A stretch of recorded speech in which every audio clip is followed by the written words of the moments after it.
আজকে থেকে 1450 বছর আগে নবী মুহাম্মদ সাল্লাল্লাহু আলাইহি ওয়াসাল্লাম একদিন মসজিদে বসেছিলেন। এমত অবস্থায় একজন আগন্তুক মসজিদে প্রবেশ করলেন, যার শরীরে ধবধবে সাদা পোশাক ছিল এবং যার চুলগুলো প্রচণ্ড রকম কালো ছিল।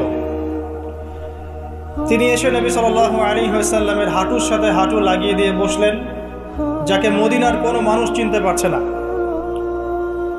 তার দুহাত নবী সাল্লাল্লাহু আলাইহি ওয়াসাল্লামের উরু এর উপরে রাখলেন, রেখে তাকে 4টা প্রশ্ন করলেন। প্রথম প্রশ্ন হচ্ছে, ইয়া মুহাম্মদ সাল্লাল্লাহু আলাইহি ওয়াসাল্লাম, হে মুহাম্মদ সাল্লাল্লাহু আলাইহি ওয়াসাল্লাম, আখবিরনি আনিল ইসলাম, আমাকে ইসলাম সম্পর্কে বলুন।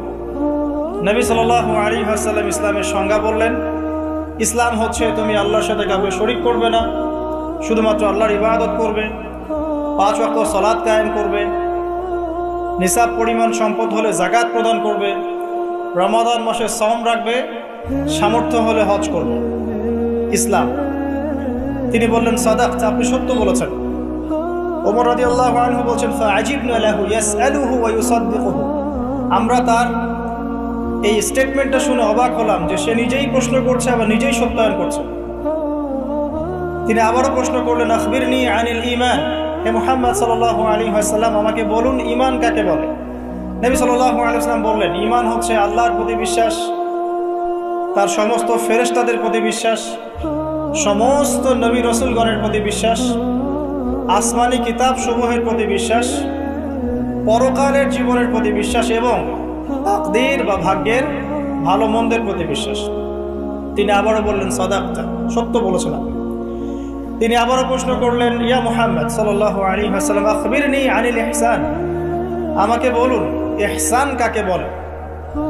নবী সাল্লাল্লাহু আলাইহি ওয়াসাল্লাম বলছেন, আল ইহসান, ইহসান হচ্ছে আন তা'বুদাল্লাহা কাআন্নাকা তারা, ইহসান হচ্ছে তুমি এমন ভাবে আল্লাহর ইবাদত করবে যেন তুমি আল্লাহকে দেখতে পাচ্ছো। ওয়া ইল্লাম তাকুন তারাহু ফাইন্নাহু ইয়ারাক, যদি তুমি তাকে দেখতে না পারো জেনে রাখবে আল্লাহ তোমাকে দেখছেন। ইহসান মানে একনিষ্ঠতা, আল্লাহ কনসিয়াসনেস, যেটার সাথে তাকওয়া জড়িত আছে। আর তাকওয়াই হচ্ছে আল্লাহর কাছে সম্মানের একমাত্র মানদণ্ড। ইন্না আকরামাকুম ইনদাল্লাহি আতকাকুম। চতুর্থবার সেই ব্যক্তি আগন্তুক, উজ্জ্বল সাদা জামা, কালো চুল, কুচকুচে কালো চুল। তিনি আবারও জিজ্ঞাসা করছেন, ইয়া মুহাম্মদ আখবিরনি আনিস সাআহ, আমাকে কিয়ামত সম্পর্কে বলুন, কিয়ামত কবে হবে। কি বললেন? কিয়ামত কবে হবে। তাহলে কিয়ামত সম্পর্কে সচেতনতা এটা দ্বীনের একটা অংশ, যেহেতু এখানে দ্বীনের বেসিক প্রশ্নগুলো করা হচ্ছে। এখানে নবী সাল্লাল্লাহু আলাইহি ওয়াসাল্লাম বলছেন, মাল মাসউলু আনহা বিআ'লাম মিনাস সাইল, এই বিষয়ে প্রশ্নকারী এবং উত্তরদাতা উভয়ের জ্ঞানী সমান। প্রশ্নকারীর চেয়ে উত্তরদাতা বেশি জানে না, মানে এক্স্যাক্টলি কোন ডেটে, কোন সালে, কখন কিয়ামত হবে কেউ বলতে পারে না। কে পারবে? এবারে প্রশ্নকারী থেমে যাচ্ছেন না, তিনি আবারও প্রশ্ন করছেন, ফাখবিরনি আন আমারাতিহা, তাহলে আমাকে কিয়ামতের কিছু সাইন্স এবং নিদর্শন বলুন। কিয়ামত কবে হবে এক্স্যাক্টলি আমরা বলতে পারছি না, কিন্তু আমাকে কিছু নিদর্শন বলে দিন। নবী মুহাম্মদ সাল্লাল্লাহু আলাইহি ওয়াসাল্লাম এবার 2টো নিদর্শন বলছেন, মাত্র 2টো। লক্ষণীয় বিষয় হচ্ছে যে নবী সাল্লাল্লাহু আলাইহি ওয়াসাল্লাম সারা জীবনে কিয়ামতের শত শত নিদর্শন বলেছেন, তিনি এই হাদিসে মাত্র 2টো বলেই শেষ করে দিলেন। 2টোর মধ্যে একটা হচ্ছে, ওয়ান তারাল হুফাতাল উরাতাল আলাতা রিয়াশাই ইয়াতাতাওয়ালুনা ফিল বুনিয়ান ওয়ান তালিদাল আমাতু রাব্বাতুহা। এই 2টা। এক, যখন তুমি দেখবে দাসী তার মনিবকে প্রসব করছে, দাসী তার মনিবকে জন্ম দিচ্ছে, কিয়ামতের জন্য অপেক্ষা করতে থাকো। এবং 2, যখন দেখবে রাখাল শ্রেণীর নগ্ন পায়ের, নগ্ন দেহের মানুষেরা উঁচু উঁচু অট্টালিকা নির্মাণের প্রতিযোগিতা করছে, ফান্তাজিরিস সাআহ, তখন কিয়ামতের অপেক্ষা করতে থাকো। লক্ষণীয় বিষয়, নবী সাল্লাল্লাহু আলাইহি ওয়াসাল্লাম সারা জীবন শত শত আলামত বলেছেন কিয়ামতের, কিন্তু এখানে মাত্র 2টো। এরপরে এই ব্যক্তি চলে গেলেন। ওমর রাদিয়াল্লাহু আনহু বলেন, ফালাবিসনা মালিয়ান, আমরা খুব নিশ্চুপ হয়ে বসে থাকলাম। এরপরে রাসূল সাল্লাল্লাহু আলাইহি ওয়াসাল্লাম বলছেন, ইয়া ওমর, হে ওমর, আতাদরি মানিস সাইল, তুমি কি জানো এই ব্যক্তি কে ছিল প্রশ্নকারী? ওমর ইবনে খাত্তাব তিনি বলছেন আল্লাহু ওয়া রাসূলুহু আ'লাম, আল্লাহ এবং তার রাসূল ভালো জানেন, আমরা জানি না। এবারে নবী সাল্লাল্লাহু আলাইহি ওয়াসাল্লাম অ্যানসার করছেন ইন্নাহু জিবরিল, এই ব্যক্তি ছিল জিবরাইল আলাইহিস সালাম। আতাকুম ইউআল্লিমুকুম দীনাকুম, তিনি এসেছিলেন তোমাদেরকে তোমাদের দিন শেখাতে। আতাকুম ইউআল্লিমুকুম দীনাকুম, তিনি এসেছিলেন তোমাদেরকে তোমাদের দিন শেখাতে, তিনি নিজে শিখতে আসেন নাই, তোমাদেরকে তোমাদের দিন শেখাতে তিনি এসেছেন। তাহলে দিনের বেসিক 4টা প্রশ্ন আমরা পেলাম। আর বলে রাখি এই হাদিসটা সহিহ মুসলিমে আছে, মিশকাতে আছে, এবং এই হাদিসটা নবী সাল্লাল্লাহু আলাইহি ওয়াসাল্লামের জীবনের শেষের দিকে হাদিস, প্রথম দিকের নয়, জীবনের শেষের দিকে।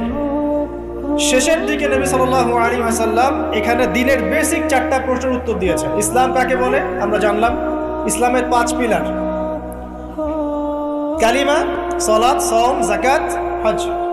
ঈমানের 6 পিলার আপনারা জানেন, এটা আল্লাহ বিশ্বাস, ফেরেশতা, নবী রাসূল, আসমানি কিতাব, তাকদীর এবং পরকাল। এই 6টাকে মুখে স্বীকৃতি দিতে হয়, অন্তরে বিশ্বাস করতে হয়, কাজে বাস্তবায়ন করতে হয়। যারা মুরজিয়া তারা মনে করে, মুরজিয়া মানে শৈথিল্যবাদী, তারা মনে করে যে খালি মুখের স্বীকৃতি দিলেই যথেষ্ট, কাজের প্রয়োজন নাই, লা ইলাহা ইল্লাল্লাহ বলেছে এনাফ, আর কিছু লাগবে না। ওদের আকীদা হচ্ছে আমল করলেও হয়, না করলেও হয়, আর ঈমান বাড়েও না কমেও না। তাদের মতে একজন সাধারণ ব্যক্তির ঈমান আবু বকর সিদ্দিক রাদিয়াল্লাহু আনহুর ঈমান সেম, নাউযুবিল্লাহ।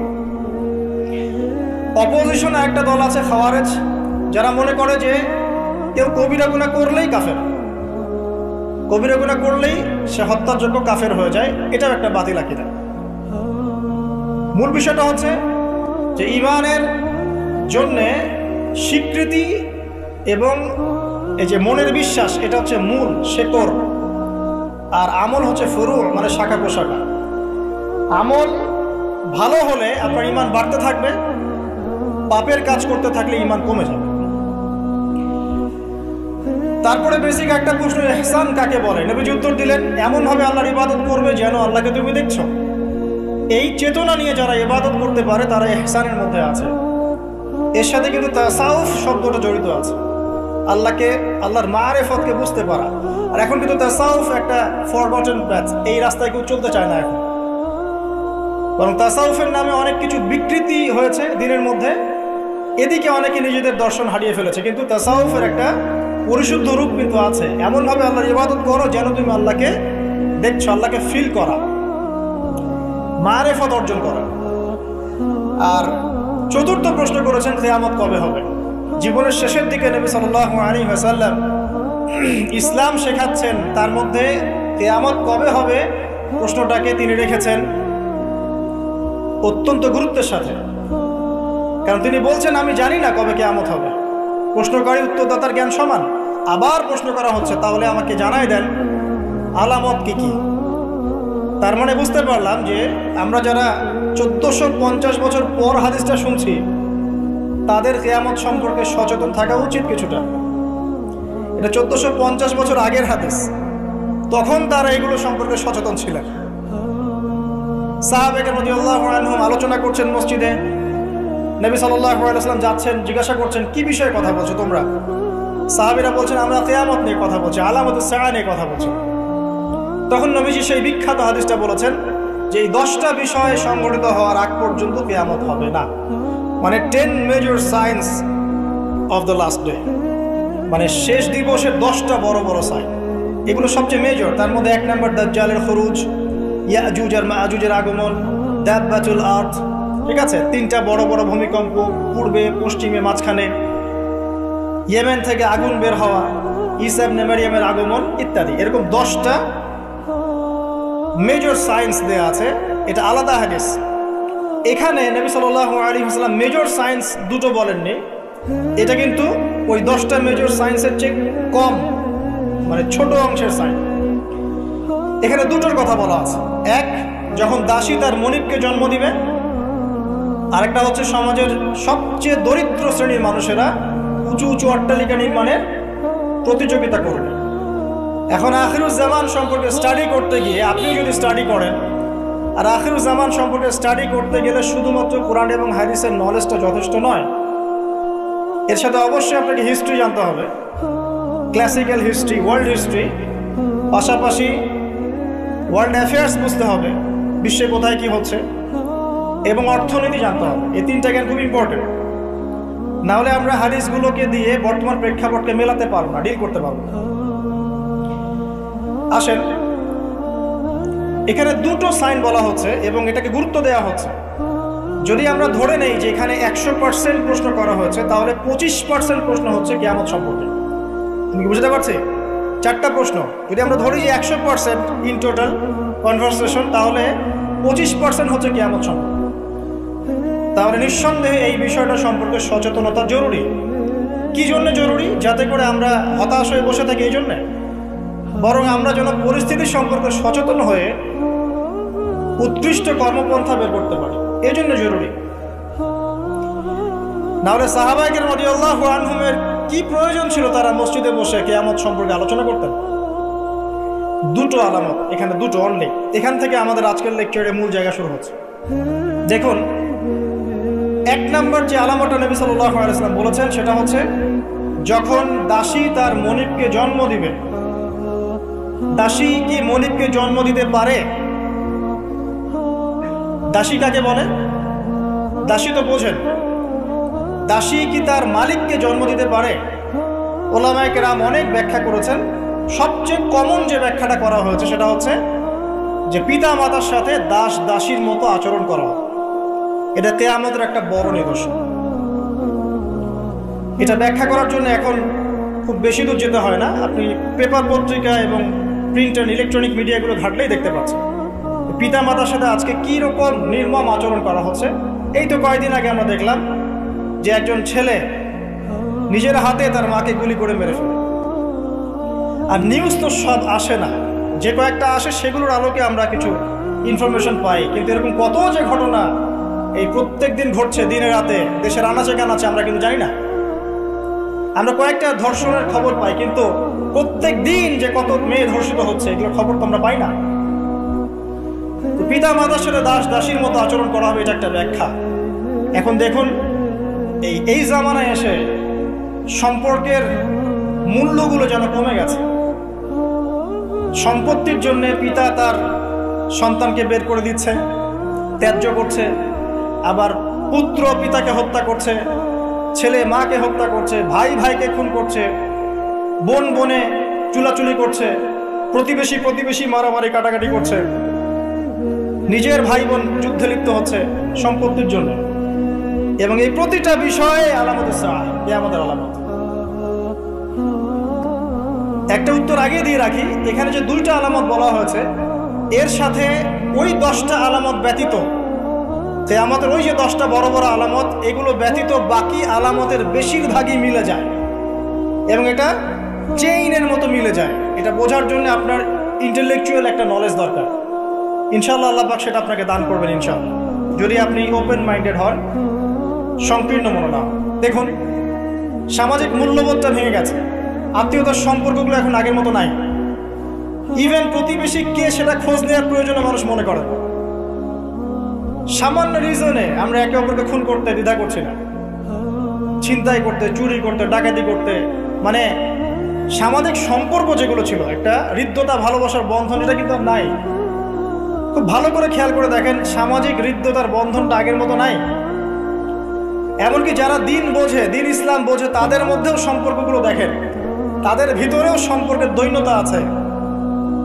মুখে যতই ঐক্যের কথা বলুক না কেন, ভিতরে দেখবেন হিংসা, বিদ্বেষ, গীবত, তমত, সমালোচনার অসুস্থ সংস্কৃতি লালন করছে।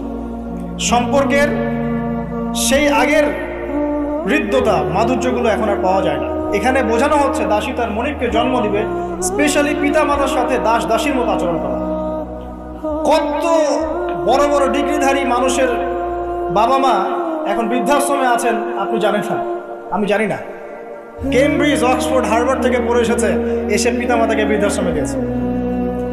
যে পিতার হাত ধরে সে হাঁটা শিখেছে, শেষ বয়সে ওই পিতার লাঠি সে হতে পারে নাই।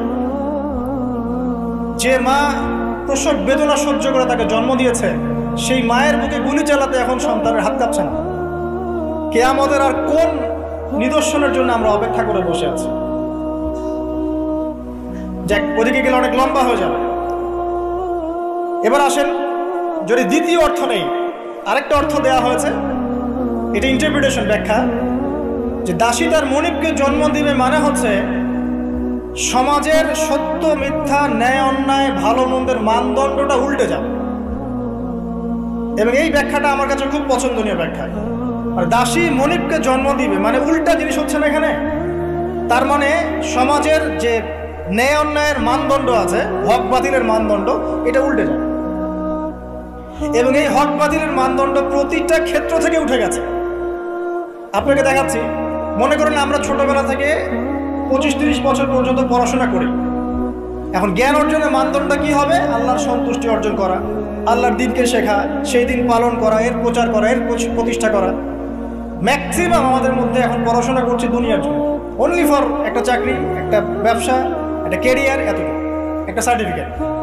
তাহলে পড়াশোনার ক্ষেত্রে আপনার মানদণ্ড উল্টে গেছে। সত্য গ্রহণ করার ক্ষেত্রে আমরা মানদণ্ড কি রাখবো? যে আল্লাহ এবং তার রাসূল যা বলেছেন এটা সত্য, এর বাইরে সত্যের কোনো উৎস নাই।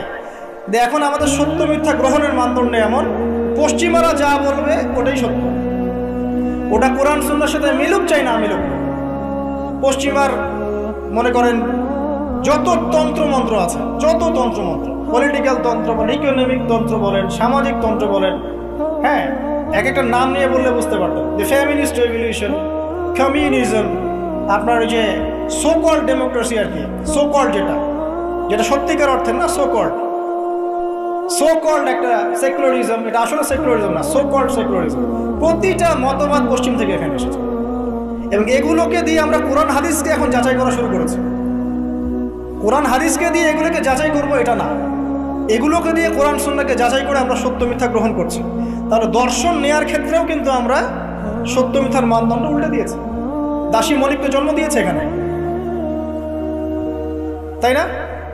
দিন প্রচার ক্ষেত্রে, দিনের ক্ষেত্রে মুসলিম যারা আছে, আমরা আমাদের মধ্যে মানদণ্ড থাকবে এমন যে আমরা উদারপন্থী হব, আমরা দিন নিজেরা পালন করব, সহজ করে দিব, মানুষ পালন করবে, দিনের দাওয়াতি কাজ হবে, প্রসার হবে, ঐক্যবদ্ধ প্ল্যাটফর্ম থাকবে। দেখবেন সব উল্টে গেছে।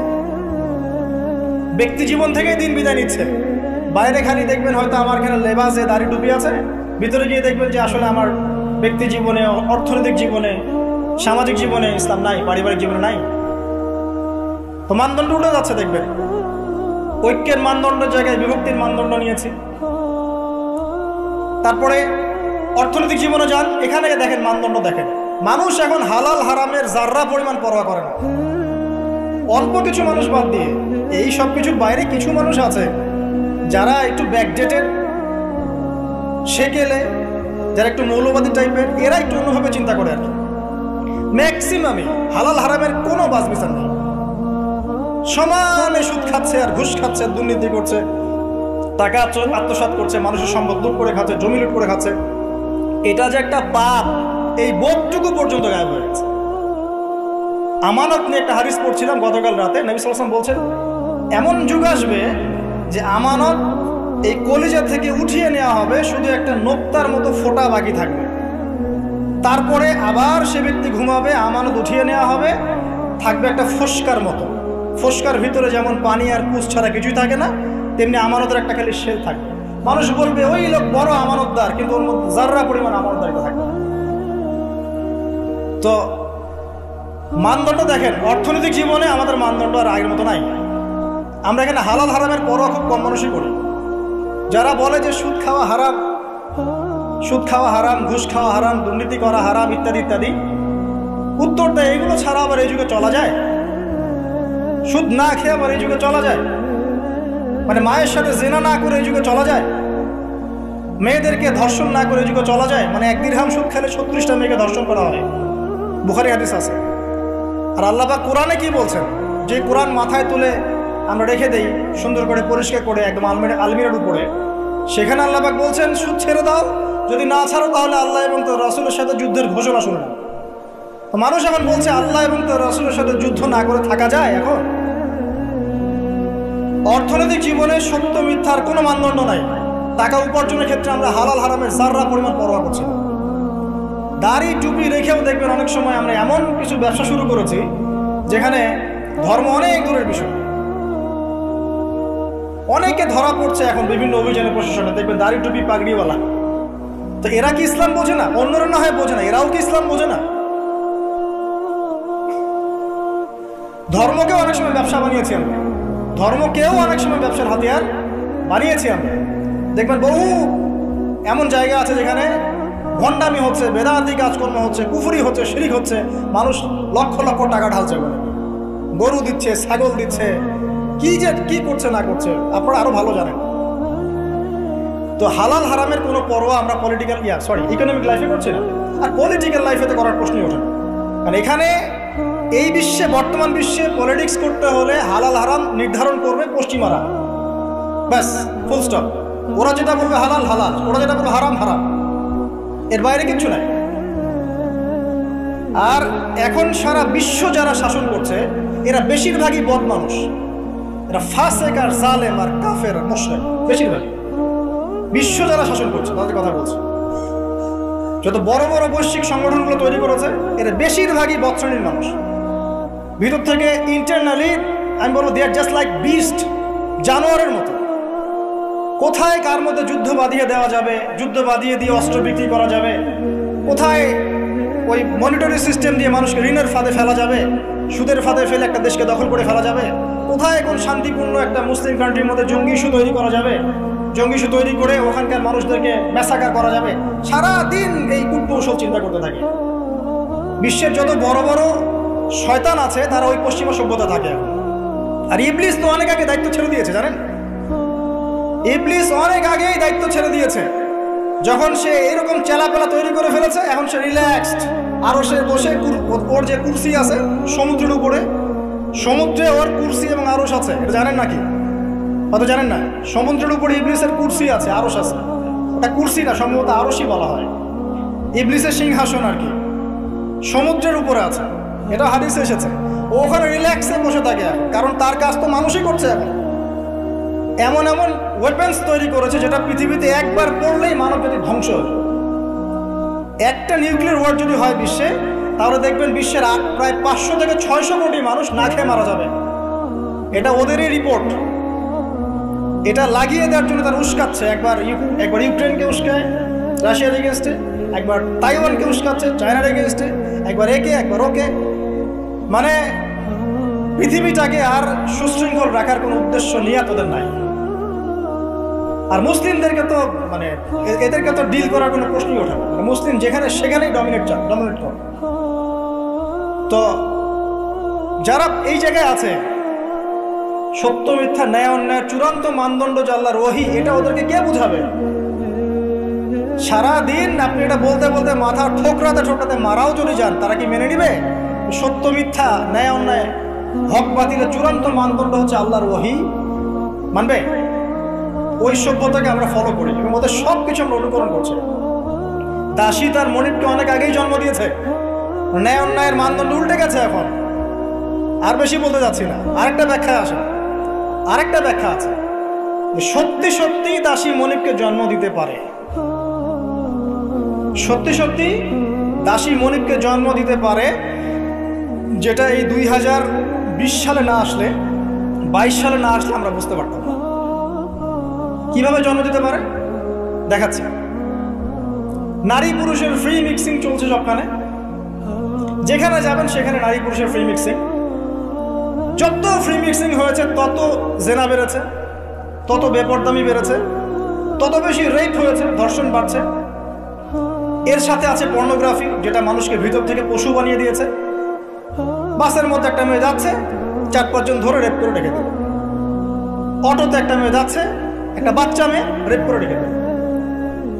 এমনকি এমনও নিউজ পাওয়া যাচ্ছে পশু পাখির সাথে মানুষ জেনা লিপ্ত হচ্ছে।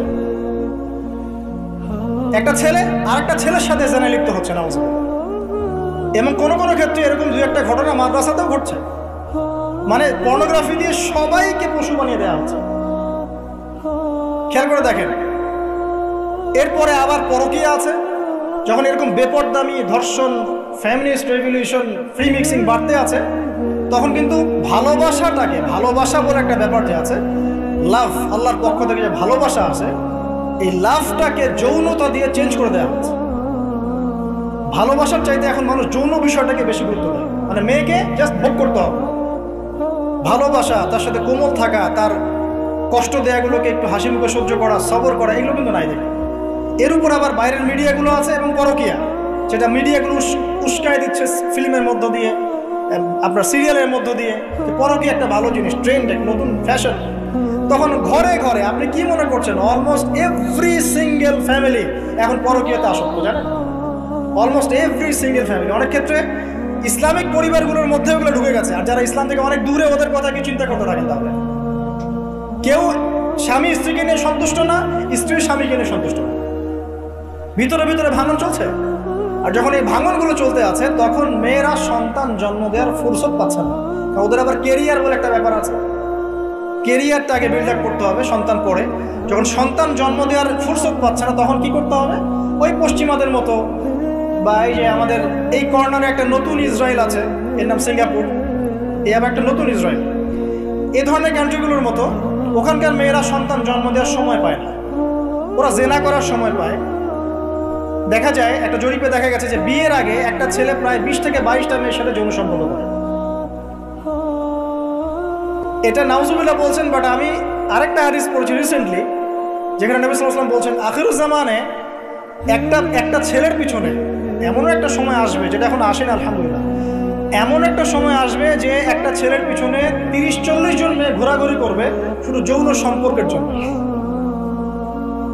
এই সময়টা ওরা পার করে এসেছে পশ্চিমারা। আচ্ছা, তো যেহেতু সন্তান জন্ম দেওয়ার ফুরসত নাই, ক্যারিয়ার আছে, জেনা ওপেন, জেনা চাইলেই মানুষ করতে পারে, বিয়ে করার প্রয়োজন হয় না, মদ ওপেন, জেনা ওপেন, পতিতালয় ওপেন, সবই ওপেন। এসব কিছু ওপেন করে দিয়ে আমরা কি করি? আমরা অপরাধ দমনের চেষ্টা করি।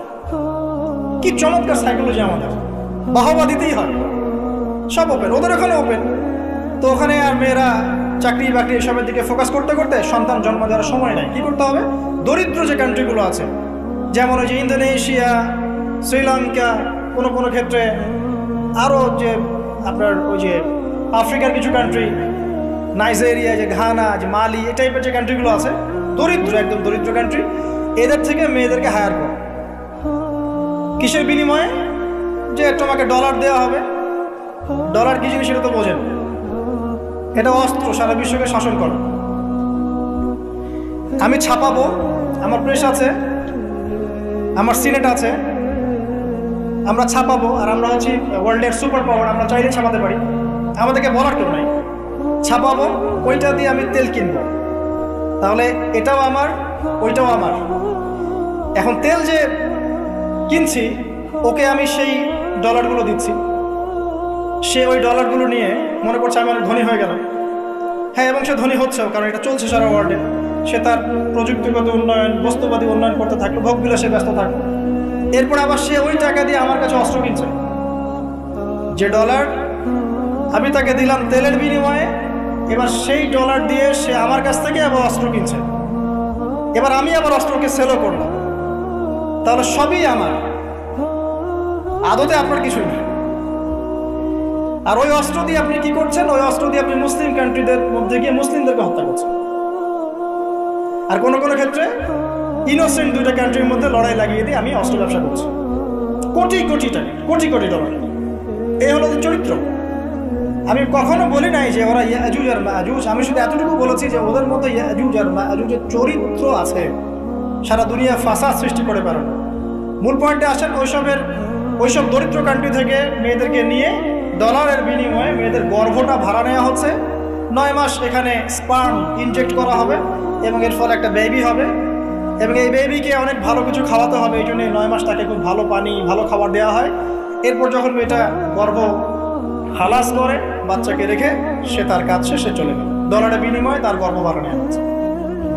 এবার এই যে বাচ্চাটা জন্ম নিল, এই বাচ্চাটা কার? দাসীর না মনিবের? বলেন। মনিবের। কার কার এটা? মনিবের। এই যে দাসী মনিবকে জন্ম দিয়ে চলে গেল, এই ব্যাখ্যা আমরা আজকে থেকে 5-10 বছর আগেও বুঝতে পারতাম।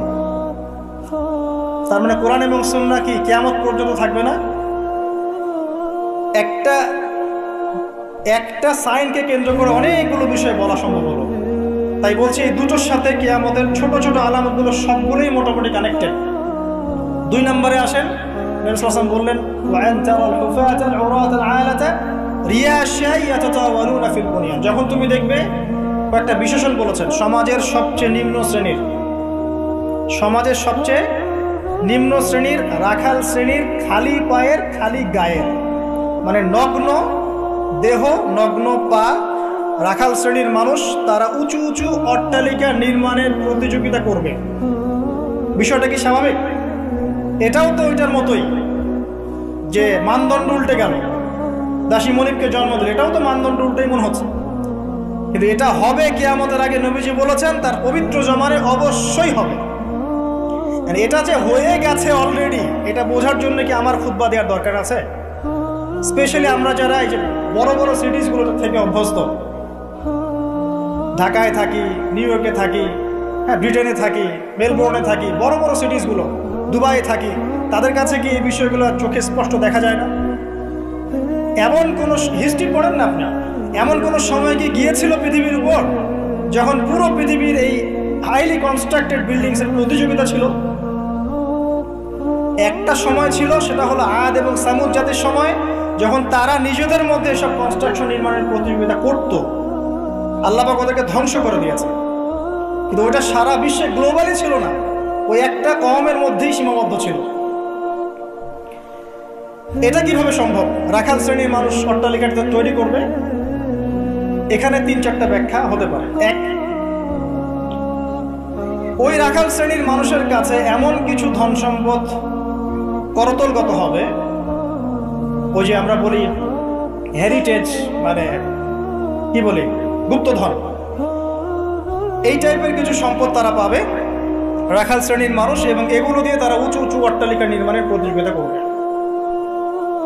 এটা হয়েছে এক সময় যাদের খাবার টাকা ছিল না, পায়ে স্যান্ডেল ছিল না, গায়ে জামা ছিল না, আল্লাহ পাক ব্ল্যাক গোল্ড দিয়ে দিয়েছেন, অয়েল, ব্যাস সেল করো আর অট্টালিকা নির্মাণ করো, সেল করো আর অট্টালিকা নির্মাণ।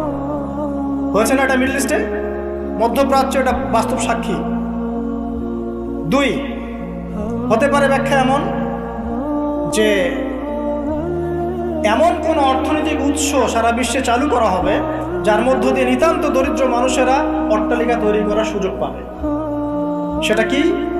সেটা হচ্ছে বর্তমান সভ্যতার রিবা এবং সুদভিত্তিক এই মনিটরি সিস্টেম। এই সুদভিত্তিক মনিটরি সিস্টেম এবং ব্যাংকিং সিস্টেমের মাধ্যমেই সম্ভব রাখালের অট্টালিকা নির্মাণ করা। সে গিয়ে বলবে আমি, আমার জমি আছে বা আমি জমি চাই, আমার ফ্ল্যাট দরকার, এটা দরকার, ওটা দরকার। কি করতে হবে? লোন দিতে হবে। ওকে লোন নাও, 1 কোটি টাকা নাও, তোমাকে 10 বছর সময় দিচ্ছি, 10 বছর পর তোমাকে 1,50,00,000 দিতে হবে। সে মনে করবে হ্যাঁ কোনো সমস্যা নেই, 10 বছর টাইম দেওয়া হয়েছে, একটু না হয় বেশি দিলাম চার্জ, বাট আমি তো আমার স্বপ্ন পূরণ করছি। অথচ সে বুঝতে পারলো না, সে মায়ের সাথে জিনা করলো, যে খেলো সেও জিনা করলো, যে খাওয়ালো সেও জিনা করলো, যে সাক্ষী থাকলো সেও করলো, যে লিখে রাখলো সেও করলো। এর ফলশ্রুতিতে এলিট সোসাইটির খুব একটা সমস্যা হয়নি। এই রিবার মূল পরিণতিটা হচ্ছে যে দরিদ্র মানুষরা দিন দিন দারিদ্রতার অতল তলে যেতে থাকে। খুব এলিট সোসাইটি যারা, ওদের খুব একটা সমস্যা হবে না। এটাই রিবা। যারা রিবাকে ফ্রন্ট করেছে সারা বিশ্বে, ওই সভ্যতার কিন্তু খুব একটা ক্ষতি হচ্ছে না। যাদেরকে ওষুধ খাওয়াচ্ছে, IMF এর থ্রু দিয়ে বলেন, ওয়ার্ল্ড ব্যাংকের থ্রু দিয়ে বলেন, সবাইকে সুদ খাওয়াচ্ছে। ঋণ চাচ্ছ, ঋণ দিব, এইসব শর্তগুলো দেখে ঋণ দিব, তবে আমাকে এত % দিতে হবে, অত % দিতে হবে। এখন এই পার্সেন্টেজের টাকাটা কত টাকা, এই টাকাটা কি আমাদেরকে দিতে হবে না? অতএব এখানে সুদ আমরা খাচ্ছি, খেতে হচ্ছে। সারা ওয়ার্ল্ড এভাবে চলছে। এখন আপনি কি ওয়ার্ল্ডের বাইরে যেতে পারবেন? পারবেন না। তো সারা বিশ্বে এভাবে এই সুদভিত্তিক মনিটরি সিস্টেমের মধ্য দিয়ে দরিদ্র শ্রেণীর মানুষকে উঁচু উঁচু অট্টালিকা নির্মাণের সুযোগ করে দেওয়া হয়েছে। সংক্ষেপে বললাম। আরেকটা ব্যাখ্যা হতে পারে, এবং আমার কাছে এই ব্যাখ্যাটা খুব ভালো লাগে, সেটা হলো দুর্নীতি এবং করাপশনের মধ্য দিয়ে কালো টাকা অর্জন করে সেই টাকা দিয়ে দরিদ্র রাখাল শ্রেণীর মানুষ উঁচু উঁচু অট্টালিকা নির্মাণ করে। এটার জাজল্যমান প্রমাণ এখনকার যত মুসলিম কান্ট্রি আছে সবগুলো মুসলিম কান্ট্রি। করাপশনের মধ্য দিয়ে, কালো টাকার মধ্য দিয়ে, জুলুমের মধ্য দিয়ে, মানুষের টাকা আত্মসাতের মধ্য দিয়ে, সরকারি মাল আত্মসাতের মধ্য দিয়ে কোটি কোটি টাকার মালিক হয়েছে কালো টাকা সব। এবং এটা একটা বড় অংশ পাচারও করা হয়ে গেছে। তো তিনটা ব্যাখ্যায় মিলাতে পারবেন আপনি। কিভাবে একজন রাখাল শ্রেণীর মানুষ উঁচু উঁচু অট্টালিকা নির্মাণ করতে পারে? হয় তার কাছে গুপ্তধন সে প্রাপ্ত হবে আল্লাহর পক্ষ থেকে, অথবা সে সুদভিত্তিক ব্যাংকিং সিস্টেমের মধ্যে দিয়ে এটা করবে, অথবা সে জুলুম এবং করাপশনের মধ্যে দিয়ে এটা করবে। তবে শেষ কথা হচ্ছে, সবকিছু করার পরেও কিয়ামত পর্যন্ত এই হাদিসে জিবরিলে তার নাম রাখালি থেকে যাবে, রাখালি থেকে যাবে, রাখালি থেকে যাবে। আপনি কি বুঝতে পারছেন? সম্মান দেওয়ার মালিককে। যত কিছুই করুক না কেন, কিয়ামত পর্যন্ত এই হাদিসের মধ্যে ওদেরকে এই নামেই ডাকা হবে, ওয়ান তারাল হুফাতাল উরাতাল আলাতা রিয়াশাই ইয়াতাতাওয়ালুনা ফিল বুনিয়ান, এভাবেই ডাকা হবে। এই সায়েন্সগুলো নবী সাল্লাল্লাহু আলাইহি ওয়াসাল্লাম বলেছেন। এর পাশাপাশি আর অনেক কথা তিনি বলেছেন। মানুষের মধ্যে ধর্মীয় জীবন থেকে ইসলাম আস্তে আস্তে সংকীর্ণ হয়ে আসবে, উম্মার মধ্যে ফাটল বাড়তে থাকবে, মানুষ দিনের জ্ঞান অর্জনকে খুব একটা মূল্যায়ন করবে না, ইলম উঠে যাবে, আলেম ওলামাদের মৃত্যু হবে, ওলামাদের উপর জুলুম আসবে, জাহেলদেরকে মানুষ আলেম রূপে গ্রহণ করা শুরু করবে, মানুষ ইসলামকে বিকৃত ব্যাখ্যা করা শুরু করবে, এবং এমন একটা সময় আসবে যে কাফের মুশরিক মুনাফিকরা পর্যন্ত ইসলামের ব্যাখ্যা নিয়ে মুসলিমদের সাথে তর্ক করবে। পারিবারিক বন্ধন ভাঙবে, বাবা মা সন্তান সন্ততির পারিবারিক বন্ধন ভাঙবে, প্রচুর জেনা বাড়বে এবং জেনাকে মানুষ হালাল মনে করবে, প্রচুর মাদক বাড়বে, মাদককে মানুষ হালাল মনে করবে, পরকীয়াকে মানুষ হালাল মনে করবে, বাদ্যযন্ত্রগুলোকে মানুষ হালাল মনে করবে, বিনোদনের নামে, এন্টারটেইনমেন্টের নামে মানুষ এমন এমন হারাম কাজে লিপ্ত হবে যার ফলশ্রুতিতে তাদেরকে একদিন বানর এবং শুয়োর বানিয়ে দেওয়া হবে। আল্লাহ পাকের দয়া না থাকলে আর পৃথিবীতে যদি অন্য মাখলুক না থাকতো, আল্লাহ পাক আসমান থেকে বৃষ্টি বন্ধ করে দিতেন। এগুলোর ফলশ্রুতিতে মুসলিমদের উপরে দুর্দশা নেমে আসবে, দুর্ভোগ নেমে আসবে, খুনাখুনি বাড়বে, হারাজ বাড়বে। নবীজি বলছেন হারাজ হচ্ছে এমন বিষয়, একজন ব্যক্তি মারা যাবে, সে জানবে না কেন মারা গেলাম। একজন ব্যক্তিকে মেরে ফেলা হবে, যে মারবে সেও বুঝতে পারবে না কেন তাকে মারছি, আর যে মারা যাবে সেও বুঝতে পারবে না কেন আমাকে মারলো। সবচেয়ে মারাত্মক হচ্ছে যে ফ্যামিলিস্ট রেভলিউশন বাড়বে, মহিলাদের মধ্যে বেপরদামি বাড়বে, ব্যভিচার বাড়বে এবং পতিতাদের সংখ্যা বাড়বে। এটা ফ্রি হয়ে যাবে, মানুষ সবার উন্মুক্ত হয়ে যাবে, সব ইজি আপনার কাছে উন্মুক্ত হয়ে যাবে, মাদক ইজি উন্মুক্ত হয়ে যাবে, অশ্লীলতার প্রসার ঘটবে। তখন আল্লাহর রাসূল বলছেন সাল্লাল্লাহু আলাইহি ওয়াসাল্লাম, আল্লাহ পাকের পক্ষ থেকে ভূমি ধসের আযাব আসবে, ভূমি ধসের আযাব আসবে, জালজালা ভূমিকম্প আসবে এবং আকৃতি পরিবর্তনের আযাব আসবে, মানুষের আকৃতি পরিবর্তন হবে। তিনি বলছেন সময়গুলো এমনভাবে যাবে যেন মানুষের কাছে মনে হবে যে গতকালটা আজকের চাইতে ভালো ছিল। মানুষের কাছে এমন মনে হবে গতকালটা আজকের চাইতে ভালো ছিল, গত বছর এই বছর হচ্ছে ভালো ছিল। মানুষের কাছে মনে হবে যে হায় আমি যদি কবরবাসী হতাম, কবরের পাশ দিয়ে হেঁটে যাবে আর বলবে হায় আমি যদি জীবিত না থেকে কবরবাসী হতাম। প্রকৃতিও পরিবর্তন হয়ে যাবে, প্রকৃতি ঋতু পরিবর্তন হয়ে যাবে, বৃষ্টিপাতের মধ্যে সমস্যা সৃষ্টি হবে, বন্যা বলেন, ভূমিকম্প বলেন, খরা, দুর্যোগ যা যা দেখছেন আল্লাহর পক্ষ থেকে গজব আযাব এগুলো ক্রমান্বয়ে বাড়তে থাকবে। এমনকি সময়কে কেন্দ্র করে বলা হয়েছে সময় পর্যন্ত সংক্ষিপ্ত হয়ে আসবে, এত দ্রুত টাইম পাস হয়ে যাবে যে মানুষ মনে করবে যে একটা বছর চলে যাচ্ছে একটা মাসের মতো, একটা মাস একটা সপ্তাহ, একটা সপ্তাহ একটা দিনের মতো, একটা দিন একটা ঘন্টার মতো।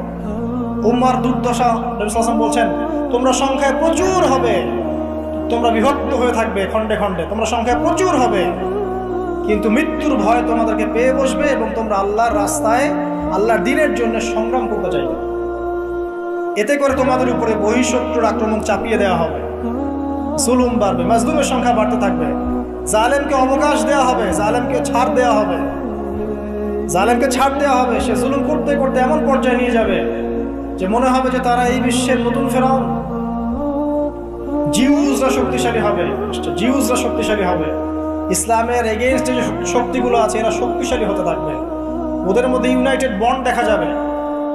স্পেশালি জেরুজালেমের কথা এসেছে যে ওই জায়গাটা শক্তিশালী হবে, শাম এবং ইরাকের মাঝখানের যে পয়েন্টের কথা আসছে, এই জায়গায় ইসরায়েল নামক রাষ্ট্রের অস্তিত্ব তখন ছিল না যখন নবী সাল্লাল্লাহু আলাইহি ওয়াসাল্লাম এই হাদিস বর্ণনা করেছেন। এ তো কয়দিন আগে অস্তিত্ব লাভ করলো, হাদিস বর্ণনা করা আছে 1400 বছর আগে।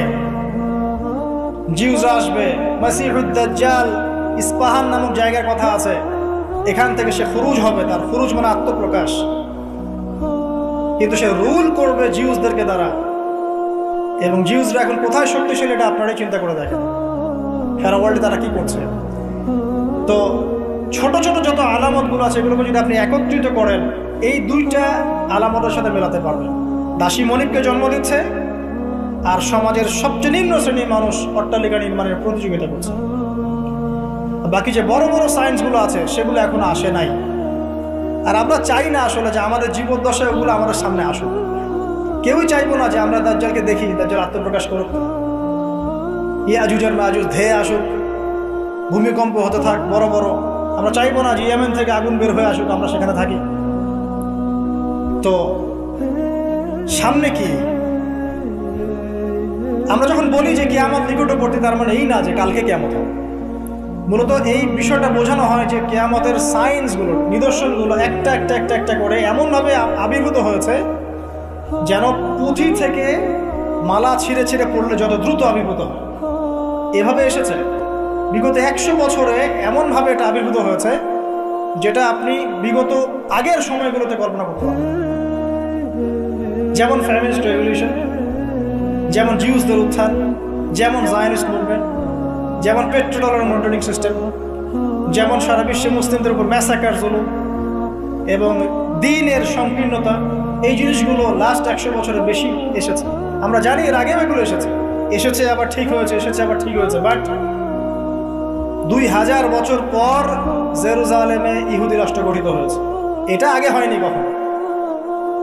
এবং এরাই তারা যারা মাসিহুদ দাজ্জালের সাথে এই বিশ্ব শাসনও করবে এবং ওর সাথেই তারা ঈসা ইবনে মারইয়ামের হাতে মারাও করবে ইনশাআল্লাহ।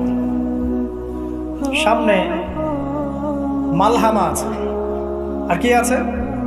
মহাযুদ্ধ আছে, জেরুজালেমের উত্থান আছে, জিউসদের উত্থান আছে, দাজ্জালের শাসন আছে, ইমামুল মাহদির আগমন আছে, তার হাতে মুসলিমদের বিজয় আছে, ঈসা ইবনে মারইয়ামের আগমন আছে, তার হাতে দাজ্জালের নিহত হওয়ার ঘটনা বাকি আছে, ঈসা ইবনে মারইয়ামের হাতে জেরুজালেম থেকে ওয়ার্ল্ড ওয়াইড ইসলামিক শাসন এখনো বাকি আছে, ইয়াজুজ আর মাজুজের আগমন বাকি আছে এবং ওদের ধ্বংস বাকি আছে। এরপরে পুরো বিশ্বে ইসলামের শান্তির সুবাতাস বয়ে যাওয়াটা বাকি আছে। তারপরে আলামতুস সাআহ, পশ্চিম দিক থেকে সূর্য ওঠাটা বাকি আছে। তারপরে ইনশাআল্লাহ তাআলা এত দ্রুত কিয়ামত হবে, নবীজি বলছেন একজন ব্যক্তি আরেকজন ব্যক্তির সাথে কাপড় নিয়ে ব্যবসা করতে বসবে, কাপড় খুলে দেখাবে, গোটানোর আগেই কিয়ামত শেষ। একজন ব্যক্তি উটের দুধ দহন করবে, দুধ পান করার আগে কিয়ামত শেষ। তারপরে তিনি ইনস্ট্যান্ট বোঝাতে এই শব্দ ব্যবহার করছেন, এক গ্লাস পানি খাওয়ার জন্য গ্লাসটার উপরে নিবে, পানি ঢোক গেলার আগেই কিয়ামত শেষ। এত দ্রুত এই পুরো মহাবিশ্ব ম্যাসাকারি ব্লাস্ট হয়ে যাবে। আমরা ওই দৃশ্য দেখতে চাই না। তাহলে এখন এই যে সামাজিক অরাজকতাগুলো চলছে, কিয়ামতের নিদর্শনগুলো চলছে, এগুলো সব কি আল্লাহর দেয়া গজব, নাকি আমাদের কোনো ভূমিকা আছে? আল্লাহ পাকের মুখ থেকেই শোনেন। আল্লাহ পাক বলছেন সূরা রুমের মধ্যে, আল্লাহ পাক বলছেন যাহারাল ফাসাদু ফিল বাররি ওয়াল বাহরি বিমা কাসাবাত আইদিন নাস, জলের স্থলে যত বিপর্যয় ছড়িয়ে পড়েছে এগুলো মানুষের হাতের কামাই। ঢাকা শহরে একটা মেয়ে রিক্সায় করে যাচ্ছে তার বয়ফ্রেন্ডের সাথে, তারপরে সে আর বাসায় ফিরল না, মা হাউমাউ করে কাঁদছে, মেয়েকে আর খুঁজে পাওয়া গেল না, ধরে নেওয়া হচ্ছে মেয়েটা নাই, নিখোঁজ, হয়তো তার রেপ হয়েছে বা ডেড হয়েছে। মা স্টেটমেন্ট দিচ্ছে সাংবাদিককে যে আমি ছেলেটাকে বললাম তুমি যদি মেয়েকে ভালোই বেসে থাকো তাহলে মেয়েকে বাসায় পৌঁছে দিলে না কেন? এই মায়ের কাছ থেকে আপনি কেমন সন্তান আশা করছেন? সে তার মেয়ের অবৈধ বয়ফ্রেন্ডকে সে বলছে তুমি যদি মেয়েকে ভালোই বেসে থাকো তাহলে মেয়েটাকে একা একা রিক্সা ছেড়ে দিলা কেন, বাসায় পৌঁছে দিতে পারলাম না? কি বলবো বলেন? পরিণতি সবকিছু আল্লাহ পাকের পক্ষ থেকে আসে, এটা তো সত্যই। কিন্তু আল্লাহ রাব্বুল আলামিন কখনো কখনো আমাদেরকে আমাদের পাপের শাস্তি দুনিয়াতেই দিয়ে থাকে। যেমন কর্ম করেছি তেমন ফল ভোগ করতে হবে। তো সুদ খেয়েছেন, এখন দারিদ্রতা বরণ করতে হবে। তো ধর্ম নিয়ে বাড়াবাড়ি করেছেন, উম্মার ঐক্য তো নষ্ট হবেই। আমি যখন দুর্নীতি করছি আমাকে একদিন ধরা পড়তেই হবে। আমি চুরি করেছি আমাকে তো পিটুনি খেতেই হবে। আমি ডাকাতি করছি আমাকে তো পিটুনি খেতেই হবে। আমি রেপ করেছি আমাকে শাস্তি পেতেই হবে। একটা মেয়ে কয়েকটা ছেলের সাথে অ্যাফেয়ার, কয়েকজন মিলে প্ল্যান করলো যে তাকে শিক্ষা দিবে, তাকে সারপ্রাইজ দেওয়ার কথা বলে একজন বয়ফ্রেন্ড তাকে ডেকে নিল, নির্মমভাবে তাকে হত্যা করল। 3 জন মিলে লাশ ফেলে দিয়ে চলে গেছে। 3 জন মিলে করেছে না একাই করেছে সেটা প্রশাসন খুঁজে বের করবেন। আমরা অনলাইনে দেখছি যে মেয়েটা ডেড, এবং সেটা রংপুর এরিয়ার ঘটনা, ঢাকা শহরের কথা না। রংপুর তো অনেক দূরের জায়গা, ওটাকে আমরা গ্রামই মনে করি নাকি ঢাকার হিসাবে। দেখেন কর্মের ফল নয় কি এগুলো? মদ খাচ্ছেন দেদারসে, তাহলে আপনাকে তো সারা জীবন একটা ব্যাধি ভোগ করতেই হবে। আপনি তো ক্যান্সার হবেই, আপনার বড় বড় রোগ তো হবেই। আল্লাহর দিনকে বাদ দিয়ে আপনি অনৈতিক দর্শনের চর্চা করছেন, আপনাকে তো ফল ভোগ করতেই হবে। তো আল্লাহ পাক এটাই বলছেন, জহরুল ফাসাদু ফিল বাররি ওয়াল বাহরি, জলে স্থলে যত বিপর্যয় এগুলোর বেশিরভাগই মানুষের হাতের কামাই। পরিবেশ দূষিত করেছে আমরা, পুরো বিশ্বের পলিটিক্যাল সিস্টেম ধ্বংস করে দিয়েছে আমরা, ইকোনমিক সিস্টেমে সুদ দিয়ে দিয়েছে আমরা, ব্যক্তি জীবন থেকে দিনকে বিদায় করছি আমরা। আর দিনের কথা যারা বলছে টুকটাক টুটা ফোটা, এদেরকে আমরা বিভিন্ন সাম্প্রদায়িক ট্যাগ লাগিয়ে বয়কট করে দিয়েছি। যাও নাকে তেল দিয়ে ঘুমাও, দুনিয়াটা আমাদের, পরকাল তোমাদের, তোমরা পরকাল নিয়ে থাকো, দুনিয়া আমাদের। শুনে রাখো তোমরা, এই দুনিয়াও মুসলিমদের হতে যাচ্ছে অতি শীঘ্র ইনশাআল্লাহ। কত বছর এভাবে চলবে? 100, 200, 300, 400, 500, কিন্তু ইমামুল মাহদির আগমন সত্য, ঈসা ইবনে মারইয়ামের আগমন সত্য। ঈসা ইবনে মারইয়ামের হাতে সারা বিশ্বে সুশাসন কায়েম হবে, এটা ওই রকম সত্য যেমন সূর্য পূর্ব দিক থেকে ওঠে পশ্চিমে ডুবে যাবে। আর এখন যা চলছে সারা ওয়ার্ল্ড ওয়াইড যা চলছে, এটা এমনই মিথ্যা, এমনই মরিচিকার মতো মিথ্যা, যেমন ওই যে ইব্রাহিম আলাইহিস সালাম বলেছিলেন, তুমি যদি রব হয়ে থাকো সূর্যকে পশ্চিম দিক থেকে উদিত করে দেখাও। তোমরা একটা মিথ্যা সানরাইজ দেখাচ্ছ সারা বিশ্বকে, এটা সানরাইজ নয়। সত্যিকারের সানরাইজ দেখাবেন ঈসা ইবনে মারইয়াম আলাইহিস সালাম ইনশাআল্লাহ। তো সামনে এগুলো আছে। এখন এই যে পরিণতিগুলো হচ্ছে, এগুলো আমাদের পাপের ফল। এখন আমাদের কি করণীয় আছে? প্রথমত আমরা আগে নিজেকে নিয়ে ভাবি যে আমরা এসেছি একা, আমরা যাব একা। বিশ্ব বাদ দেন, পলিটিক্স বাদ দেন, অর্থনীতি বাদ দেন, বড় বড় শব্দ বাদ দেন, আগে নিজের কাছে আসে যে আমি নিজে ভাই পৃথিবীতে আসছি একা, আমাকে যাইতে হবে একা। এবং আমি যাব সাদা কাফন পরে কালো কবরে, তাই নয় কি?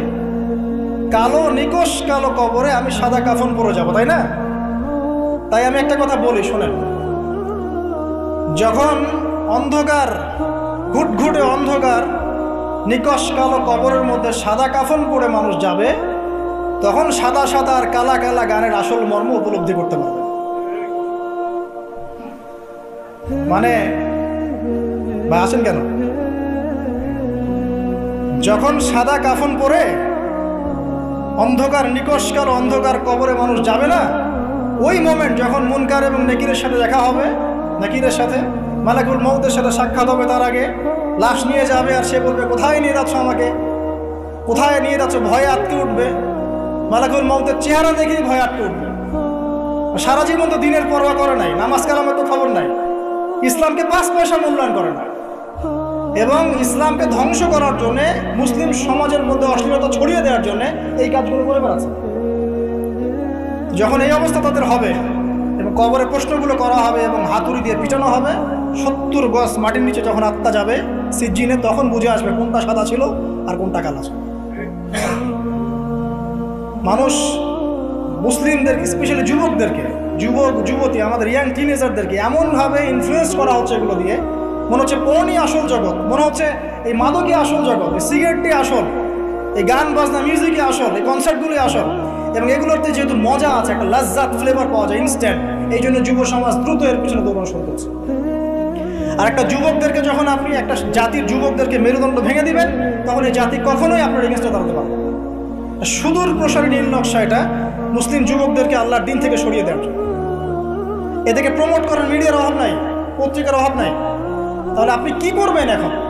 প্রথমত আপনি নিজেকে চিন্তা করতে হবে যে আমি মুসলিম, আগে আমাকে বাঁচতে হবে এবং আমার ছেলে আমার মেয়ে এদেরকে আমি অন্তত এই পথে দিব না। যদি এদেরকে পড়ানোর কোনো প্রতিষ্ঠানই না পাই, নিজে প্রতিষ্ঠান করে ওকে পড়াবো ইনশাআল্লাহ। যদি সেটাও না পারি, আমার কাছে একা একা বসে শিখবো ইনশাআল্লাহ, কি সমস্যা? যদিও এটার পক্ষে আমি খুব স্ট্রং মত দিই না, আমাদেরকে চেঞ্জ করতে হবে সিচুয়েশন।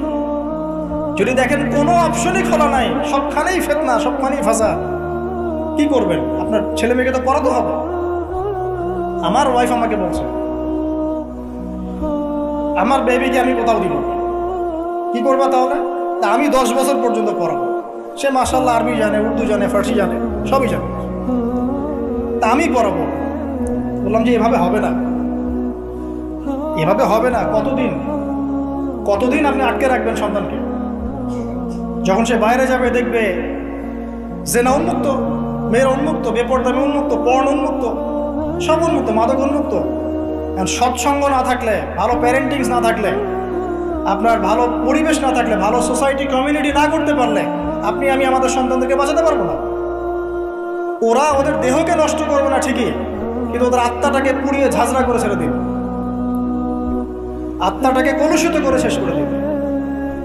আর সমাজের এই অসঙ্গতিগুলো যখন চলছে আর আমাদের আত্মা কাঁদে না, আমাদের খারাপ লাগে না, আমাদের পাপবোধ জাগ্রত হয় না, বুঝতে হবে ওই ঈমান আর আমাদের মধ্যে নাই। যে ঈমান থাকলে এই পাপ দেখলে মানুষের খারাপ লাগা সৃষ্টি হয়। একজন আলেম বলেছেন, যখন দেখবেন বাসায় কোরআনের উপর ধুলা পড়ে গেছে, তখন বুঝে নেবেন যে আপনার কলবেও ধুলা পড়েছে। কি করব? নিজে বাঁচার জন্য আগে নিজেকে চিন্তা করতে হবে যে আমি আখিরাতের বান্দা, দুনিয়াতে এসেছি মেহমানের মতো। আল্লাহ কিছু দায়িত্ব কর্তব্য দিয়েছেন, টাইম শেষ হবে, আল্লাহ পাক টাইম দিয়ে চলে যাবে। কাউকে আল্লাহ পাক এখানে রাখেন নাই, দুনিয়াতে কেউ চিরস্থায়ী হয়নি। যত বড় পরাশক্তি ছিল ফেরাউন চিরস্থায়ী হয় নাই। আজকের বিশ্বে যারা আছে বড় বড় পরাশক্তি, কেউ পৃথিবীতে চিরস্থায়ী হবে না। এগুলো শুধুমাত্র সময়ের ব্যাপার, মাত্র সময় চলে যাবে, এরাও শেষ, কেউ থাকবে না, না মুমিন, না কাফের, না মুশরিক, না কেউ না। অতএব যারা এসেছি তারা চলে যাবে, এই ফিলিংসটা সবার আগে জরুরি। এই ফিলিংসটা আসলে পরে আমার প্রথম দায়িত্ব হচ্ছে ইলম অর্জন করা, তারপরে লক্ষ্য স্থির করা যে আমার জীবনে তো একটা লক্ষ্য আছে। এভারেজ লাইফ লিড করবে সবাই, 1999 জন মানুষ এভারেজ লাইফ লিড করে, খায় দায় ফুর্তি করে, স্ত্রী সহবাস করে, বাচ্চা পয়দা করে, শেষ ডেড, শেষ বয়সে ক্যান্সার, ডায়াবেটিস, মারা গেল। এটাই করতেই কি দুনিয়াতে এসেছি? দিন ইসলাম নিয়ে আমাদের কোনো স্বপ্ন নাই? যারা ইতিহাস পড়ে দেখেন, যারা যুগে যুগে ইসলামের অগ্রগামী ছিলেন, তারা কি আমাদের মতোই এভারেজ মুসলিম ছিলেন, নাকি এক্সট্রা অর্ডিনারি কিছু তারা করতেন? আর আমরা কি আমাদের উম্মার মধ্যে ছোটখাটো বিষয়গুলোকে নিয়েই পড়ে থাকবো? আর কতদিন আমরা এগুলো নিয়ে পড়ে থাকবো? আর কতদিন আমরা একে অপরের গীবত আর তহমত আর সমালোচনার, হাত বাঁধার, পায়ে পা লাগানো আর আমি এসব নিয়ে পড়ে থাকবো? আর কতদিন পড়ে থাকলে আপনাদের শান্তি হবে? আমাদেরকে বলে দেন, তাও শান্তি পান, তারপরে আমাদেরকে দিনের জন্য কিছু করতে দেন। যুব সমাজকে করতে দেন, যারা এখন করতে চায় আগ্রহী, ওদেরকে কোনো রাস্তা দেখান।